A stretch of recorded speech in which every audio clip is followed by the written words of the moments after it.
TNI Angkatan Laut bersama tim penegak hukum Dirjen Lingkungan Hidup berhasil menggagalkan penyelundupan kayu ilegal jenis merbau sebanyak 57 kontainer dengan nilai 16,5 miliar rupiah.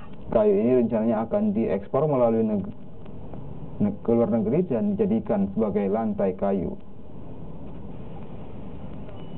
57 kontainer kayu ilegal ini diamankan dari perairan Papua setelah diintai oleh tim Gakum Lingkungan Hidup bersama dengan TNI Angkatan Laut. Kayu ilegal ini dibawa dari pelabuhan Papua menuju ke pelabuhan Surabaya dan akan diekspor ke luar negeri.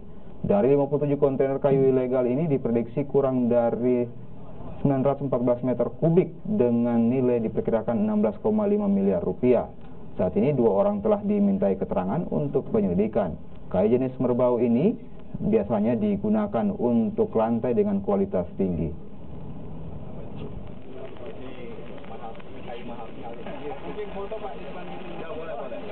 Kami akan terus berkoordinasi dengan teman-teman Lantamal dan juga dengan pihak-pihak lain untuk bersama-sama kita bisa menjaga dan mengamankan sumber daya alam kita yang saat ini juga mendapatkan ancaman-ancaman dari berbagai macam tindak pidana kejahatan. Sampaikan tadi oleh Pak Sus, kita juga sudah melakukan upaya juga penanganan 40 kontainer di Surabaya. Penyelamatan sumber daya alam kita, ya, yang kemungkinan daripada kegiatan-kegiatan ilegal ini, tentu kita sangat mendukung ini. Ya. Baik dari kegiatan itu mulai dari lokus delikti tempat kejadian perkara maupun lewat dan melintasi laut ini kita akan laksanakan penindakan-penindakan yang kita dukung sepenuhnya kegiatan-kegiatan penyelamatan sumber daya alam ini.